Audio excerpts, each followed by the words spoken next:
On tonight's menu, spaghetti squash. Join us in the kitchen as we turn this into a beautiful dinner.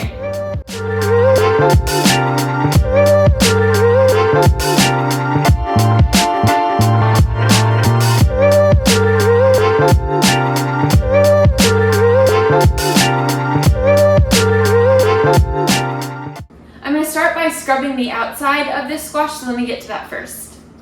Since this meal is served in the squash, kind of like a bowl, I do like to make sure that the outside is clean as well. So now let's go ahead and cut our squash in half. We have the oven preheated to 350. And I'm going to get out our glass dish for us to put this in. For this first part, we're not going to do too much with our squash just yet. We are going to cut it in half.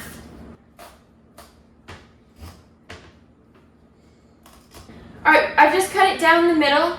I tried my best to make them even, but it's pretty hard because it's a really big squash. So now I'm just going to scoop out all of the seeds.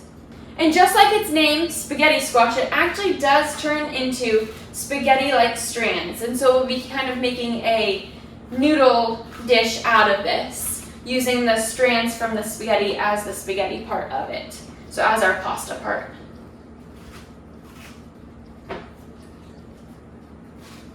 And as I'm taking these seeds out, I can already smell how sweet and fresh this squash is. Last time we got one, and I guess we let it sit too long, and when I opened it up, you could tell right away that it was bad. So just make sure that when you open it up, it does smell good, so that you don't go through all of this work just to find out that your squash was bad when you bite into it.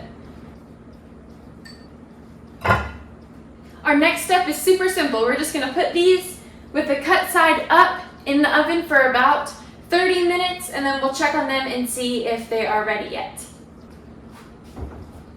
Our squash is in the oven and our timer is set for 30 minutes. Now let's work on what's going inside the squash. So like I said, it's going to be kind of like a pasta dish. So we're going to make a spaghetti squash with some spinach and ground beef, and then we also like to top it with cheese. So I have some cottage cheese is what we use, and so we'll season that cheese as well.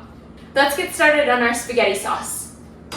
Also, if we get to it, we'll turn these into a nice snack. I've got some oil here heating up in our pot, and I've diced up an onion nice and small, so I'm going to add this in. And then we're going to add in our garlic once our onions are a little more cooked up. To start these onions out, I'm going to go ahead and add some salt, pepper, a little bit of sugar, and a dash of vinegar. That helps them to have really good flavor as they saute up. While these onions cook up, I'm going to go ahead and add some frozen spinach to them. And I have some ground beef that I'm going to add in. It's already cooked and I just pulled it from the freezer.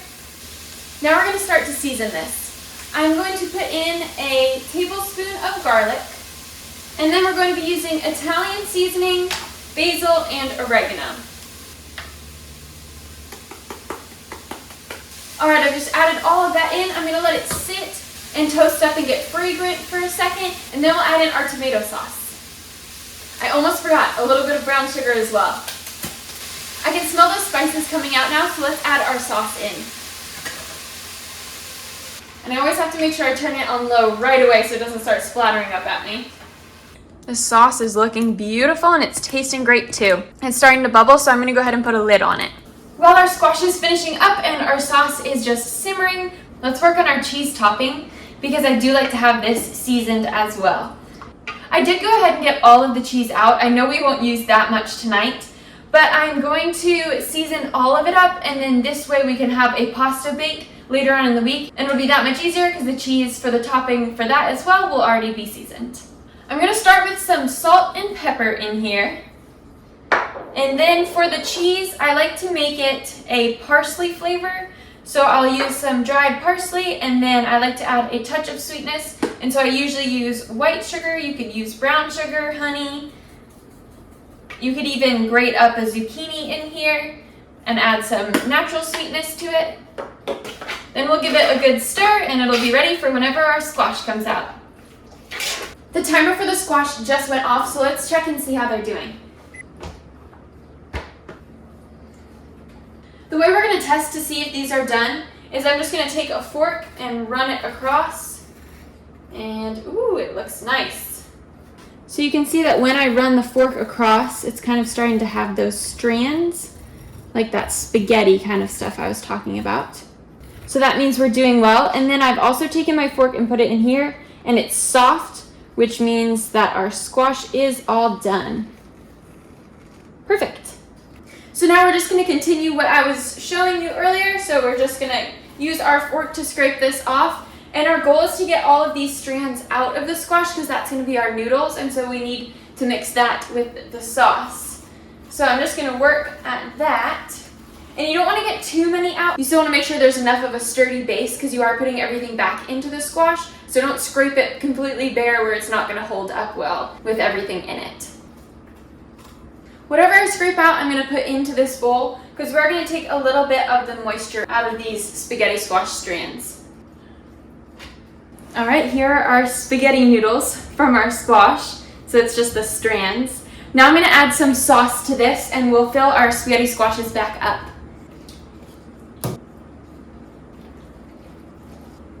I'm also going to add a little bit of sauce directly in here because there are still a lot more strands underneath that I couldn't quite pull up, and like I said, you want to leave a little bit of a layer. So I'm going to add some sauce so that when we get down to that, we're not out of sauce. So just a little scoop at the bottom, just a little bottom layer. And then I'll finish mixing this and get it in. And since you have the sauce added in now, there usually is more volume, so you might not be able to get all of it in, and we want to leave some space for our cheese as well. So sometimes we'll just have a little bit of this mixture left over. Now we'll just put our cheese right on top. I've just added our cheese and we still have about half of it left. So like I said, I'm going to put it back into the container that it was in and just label that it's seasoned. Now I'm going to top these off with a little bit of Parmesan cheese. I just put our oven up to 400 and now we're going to put the squash back in. And there's no set time on this second time that it goes into the oven. It's usually at least 15 minutes. It just depends on when the cheese starts to bubble or how much of the juice you want left in the squash. We like ours to cook a little bit longer so that more of the juice comes out and it's kind of more of a thicker dish.